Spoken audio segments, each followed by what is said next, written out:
পাহাড় ঘেঁষে এঁকে বেঁকে চলে গেছে পথ। শুষ্ক মৌসুমে ধুলা আর বর্ষায় কাদায় একাকার হয়ে থাকে এই সড়ক। গাড়ি চলার অনুপযোগী রাস্তাটি দিয়ে পায়ে হাঁটতেও বাড়তি সতর্ক থাকতে হয় পথচারীদের।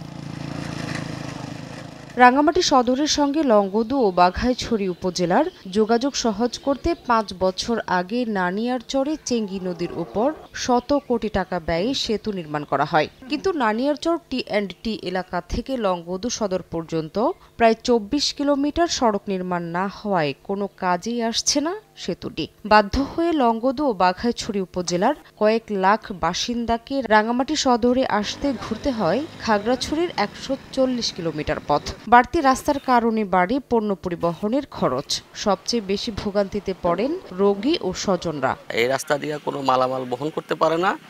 দ্বিতীয়ত আপনার যদি কোনো রোগী নেওয়ার প্রয়োজন হয় রাঙ্গামাটিতে, সেটাও নিতে পারে না। রাস্তা তাহলে আরেকটু ভালো হবে আর কি। এখন আপনার ওই পাহাড় থেকে আনারস, খোলা এগুলো আপনার একদম চিটিয়াং ঢাকা নেওয়া যাবে। সরকার যদি জনগণের উপর ভালো চায় তো রাস্তা ফাঁকা হলে ভালো হবে আর। সড়কটি নির্মাণের জন্য মন্ত্রণালয়ে একটি প্রস্তাবনা পাঠানো হয়েছে বলে জানিয়েছে সড়ক বিভাগ। সড়কটি সম্প্রসারণ এবং এই সড়কের অ্যালাইনমেন্ট তৈরির জন্য প্রস্তাব দিয়েছি মন্ত্রণালয়কে। এটা সিদ্ধান্ত আসলে আমরা পরবর্তী কার্যক্রমের জন্য প্রস্তুতি নিব।